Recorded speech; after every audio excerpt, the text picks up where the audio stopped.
Você viu no vídeo anterior, se não viu, volta lá para ver, que a entrada no mercado é feita por diferentes classes econômicas. Portanto, a construção do preço final vai depender da classe que você pretende atender.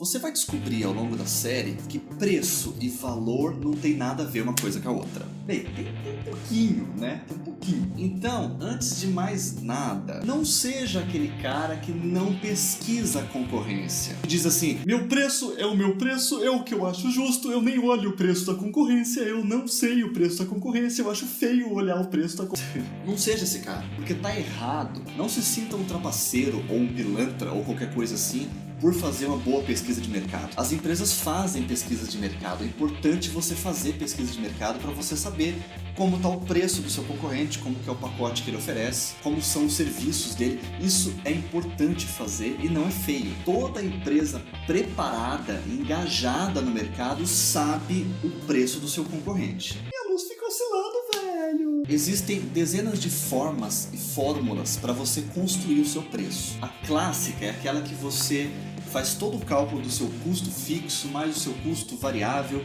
depreciação de equipamento, fecha tudo numa grande planilha, coloca uma margem de lucro, 30%, 50%, 100%, 500%! E isso não está errado, muito pelo contrário, isso está muito certo, mas está incompleto. Com esse cálculo clássico, você vai construir a sua tabela interna. Decora esse termo que a gente vai usar bastante essa expressão ao longo de toda a série, sempre que a gente estiver falando de preço, de tabela, de pacotes, serviços. Até porque essa é uma conta que você precisa saber de qualquer forma. Dito isso tudo, vamos agora organizar tudo isso em 4 passos. Transição! Primeiro passo. Pesquise o mercado. Sim, já falamos sobre isso. Pesquise. Levante todos os orçamentos possíveis e divida em 4 faixas. Segundo passo. Por que 4 faixas? Porque classe A, classe B e classe C e a classe dos amadores. Porque o fotógrafo amador, aquele cara que acabou de entrar no mercado, vai cobrar ainda mais barato do que o fotógrafo que atende classe C. Porque ele ainda não sabe os custos que ele tem para manter aquele preço. Ele ainda faz uma conta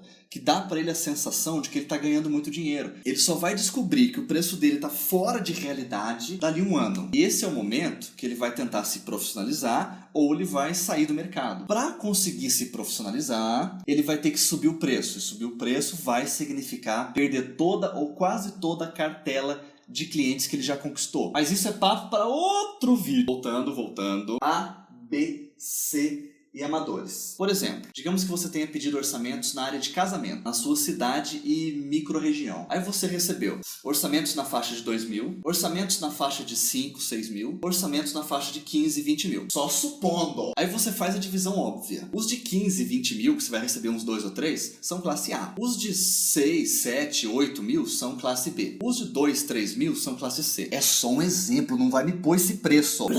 E aí você recebe também alguns orçamentos abaixo de R$1.000. 800, 500 reais. Estes são os amadores. Eles não perceberam que eles vão pagar para fazer esse serviço. Terceiro passo. Agora você escolhe qual faixa dessas você quer se inserir. Na verdade, não é agora que você escolhe. Essa escolha é uma coisa que você tem que ir pensando. E tem que pensar com muito carinho. Porque as coisas funcionam completamente diferentes entre essas faixas. O fluxo de trabalho, a quantidade de tempo que você se dedica a cada fotografia, o estilo da fotografia que você faz, os equipamentos que você vai usar, que tipo de equipe você vai contratar, como que vai ser feita a entrega do produto, como que vai ser o seu plano de vendas, que tipo de terceirizações, fornecedores, muda tudo. Tudo! Quarto passo. Agora, monte a sua tabela de preços, porque é a partir dessa tabela de preços que você vai montar os seus pacotes, e são os pacotes que você vai vender. Claro, eu tô te apresentando essa estrutura no modelo de tabela de preços e pacotes de serviços, porque os pacotes de serviços vão ter valores embasados na tabela de preços. Então, com a tabelinha prontinha, você consegue montar diferentes pacotes, você consegue dar uma porcentagem de desconto dentro desses pacotes. Isso já é a tabela externa.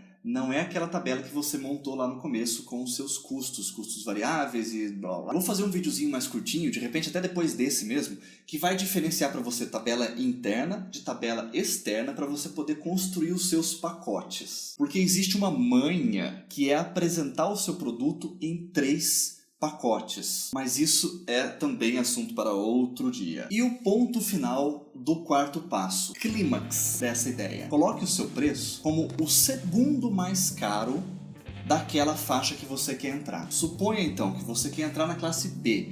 Você recebeu 9 orçamentos entre R$ 4.900 e R$ 6.700. Aí você coloca o seu preço em R$ 6.300. Essa é a manha para você ficar na média daquela classe que vai ser considerada pelo público-alvo, por aquela faixa econômica, com a dignidade de estar entre os mais caros, sem correr o risco de ficar muito mais caro que a classe B e muito mais barato que a classe A, o que faria você perder as duas classes. Porque o cara da classe A não paga se o produto for barato demais. E o cara da classe B não paga se o produto for caro demais. Ficou bom assim? Pinto passo. Não, acabaram os passos. Pronto, você está precificado. Gostou disso? E claro, não é só isso. Agora você tem que cuidar de muitos outros aspectos relacionados a portfólio, a própria apresentação final do seu preço, que deve ser clara e direta e concisa, dentre muitos outros aspectos que nós vamos conversando ao longo do tempo agora. Conversando ao longo dessa nossa amizade. Larga um joinha aí pra mim se você gostou, se inscreva no canal para ver os próximos vídeos e